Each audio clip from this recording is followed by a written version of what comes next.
Selamat pagi Bapak Ibu Saudara-saudara, salam sejahtera bagi kita semua. Selamat berjumpa kembali dalam Renungan Harian Toraja dari Bukit Sion Makale, Jumat 27 November 2020. Bacaan kita hari ini menurut bacaan harian Gereja Toraja dari Yeremia pasal 31 ayat 1 hingga ayat 6. Yeremia pasal 31 ayat 1 hingga ayat 6. Mari berdoa untuk pembacaan dan perenungan firman Tuhan.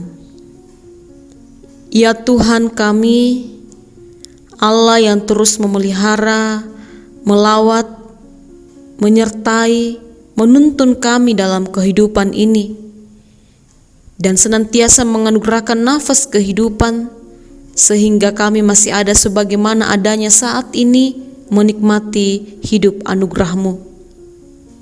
Kami akan membaca dan merenungkan firman-Mu. Roh Kudus-Mu memampukan kami semua. Kami boleh mengerti, boleh memahami apa maksud Tuhan, apa kehendak Tuhan dari firman-Mu yang akan kami baca dan renungkan.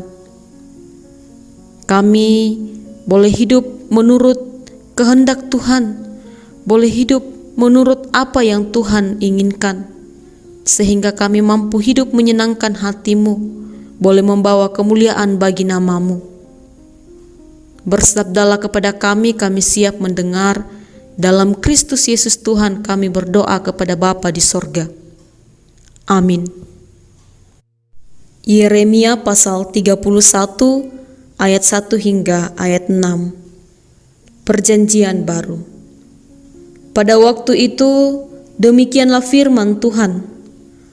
Aku akan menjadi Allah segala kaum keluarga Israel, dan mereka akan menjadi umatku. Beginilah firman Tuhan. Ia mendapat kasih karunia di padang gurun, yaitu bangsa yang terluput dari pedang itu. Israel berjalan mencari istirahat bagi dirinya. Dari jauh Tuhan menampakkan diri kepadanya. Aku mengasihi engkau dengan kasih yang kekal. Sebab itu, aku melanjutkan kasih setiaku kepadamu. Aku akan membangun engkau kembali, sehingga engkau dibangun, hai anak darah Israel. Engkau akan menghiasi dirimu kembali dengan rebana, dan akan tampil dalam tari-tarian orang yang bersukaria.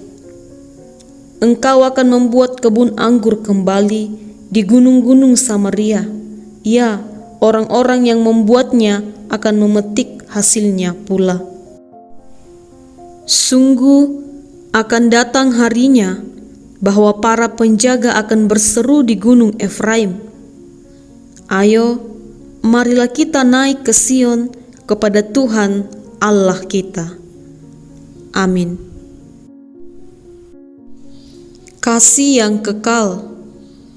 Kasih yang kekal atau Pak Kaboro Matontongan merupakan tema perenungan kita pada saat ini. Bapak Ibu Saudara, Yeremia 31 adalah bagian yang menggambarkan kembalinya bangsa Israel dari tanah pembuangan ke kampung halaman mereka. Bagi kita orang Toraja, khususnya bagi para perantau, pulang kampung adalah kerinduan yang tak tertahankan bagi sebagian besar orang. Pulang kampung mempunyai kesenangan tersendiri karena sekaligus akan pulang mengenang masa-masa kehidupan sejak kecil. Janji pulang ke kampung halaman dalam perikop ini merupakan janji Allah kepada umatnya setelah terbuang karena pemberontakan mereka kepada Allah. Orang banyak ini adalah sisa dari semua keluarga Israel yang akan kembali dari penawanan. Banyak yang dibawa oleh orang Asyur pada tahun 722 sebelum Masehi, yang lain oleh orang Babel pada tahun 605, 597, dan 586 sebelum Masehi. Allah akan membawa mereka kembali karena kasih-Nya yang kekal untuk umatnya. dan komitmennya pada perjanjian dengan Abraham dan dengan Israel. Israel akan memiliki sukacita, damai sejahtera, kemakmuran, dan persekutuan yang baru di dalam Tuhan. Yeremia melihat perjalanan pulang kembali ke kampung halaman disusul oleh kegembiraan dan persekutuan yang ditebus itu. Semua itu dapat terlaksana karena Tuhan yang melihat umatnya dari jauh, yakni dari tahtanya, adalah Tuhan yang perkasa yang sanggup memenuhi janjinya, yakni janji kasih kekal kepada umatnya. Kasih kekal dari Tuhan adalah kasih yang membuat anak-anaknya terus menikmati sukacita dalam hidup selama menjadi perantau di bumi ini. Bagi kita orang-orang percaya, kasih itu yang menggerakkan orang percaya untuk tetap berpengharapan kepada Allah di dalam Kristus Yesus, yakni kasih yang tidak lekang oleh zaman dan waktu, sampai Allah memanggil kita kembali ke tempat asal kita, sebagaimana kewargaan kita adalah di dalam sorga.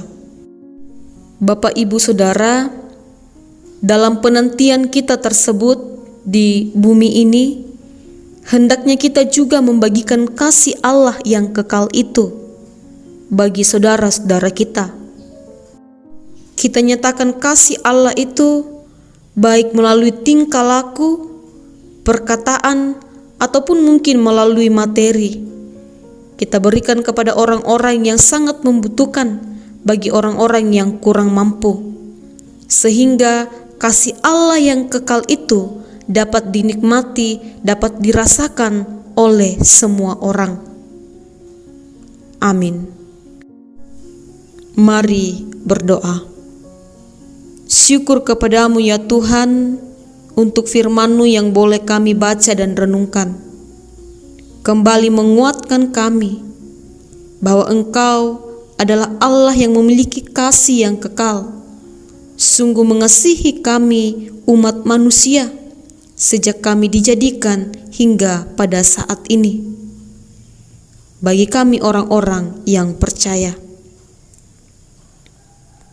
Dan ajar setiap kami untuk mampu membagikan kasih yang kekal tersebut bagi saudara-saudara kami, sehingga semakin banyak orang yang tahu bahwa Engkau adalah Allah yang memiliki kasih yang kekal, dan setiap mulut mengaku bahwa Engkaulah Tuhan Allah di atas segala ilah yang ada di muka bumi ini.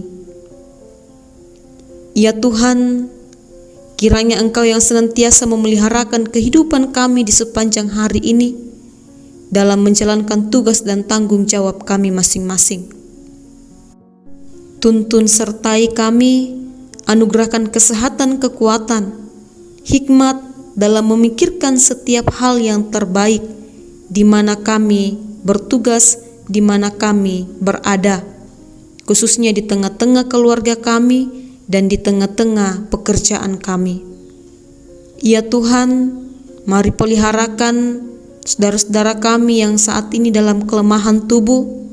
Biarlah kiranya obat-obatan, makanan, minuman yang dikonsumsi, serta perawatan dari para medis ataupun keluarga boleh membawa kesembuhan bagi mereka. Saudara-saudara kami yang dalam masa lanjut usia, Tuhan yang senantiasa memberikan penguatan bagi mereka, tetap merasakan damai sejahtera dalam menjalani kehidupan. Saudara-saudara kami yang dalam duka, Tuhan kiranya yang senantiasa menghiburkan. Saudara-saudara kami yang kurang mampu, yang miskin, yang tak berdaya, yang dilanda bencana, kiranya Tuhan senantiasa menguatkan, senantiasa menghiburkan, dan kebutuhan hidup senantiasa terpenuhi. Dan ajar setiap kami ya Tuhan, agar mampu juga berbagi kepada mereka, menyatakan kasih Allah yang kekal itu. Ya Tuhan, mari berkati para pemimpin kami, baik dalam bidang politik, dalam bidang agama, maupun dalam bidang sosial. Karuniakan kesehatan, kekuatan bagi mereka. Karuniakan hikmat kebijaksanaan dalam memikirkan hal-hal yang terbaik bagi kepemimpinan mereka dan boleh berdampak bagi kami semua. Dan mampukan mereka semua, khususnya untuk proses pilkada yang akan kami lewati bersama ke depan di bulan Desember mendatang, boleh memikirkan yang terbaik untuk proses tersebut, boleh berjalan dengan baik, boleh terpilih pemimpin yang berkenan di hadapan-Mu, sehingga boleh memimpin kami dengan takut akan Tuhan. Bapa yang ada dalam kerajaan sorga, ini doa kami, syukur kami, sambut dan sempurnakan. Dalam Kristus Yesus Tuhan, kami berdoa kepada Bapa di sorga. Amin. Demikianlah renungan harian kita pada pagi ini. Selamat beraktivitas, selamat menyatakan kasih Allah yang kekal itu bagi saudara-saudara kita. Terpujilah Tuhan. Amin.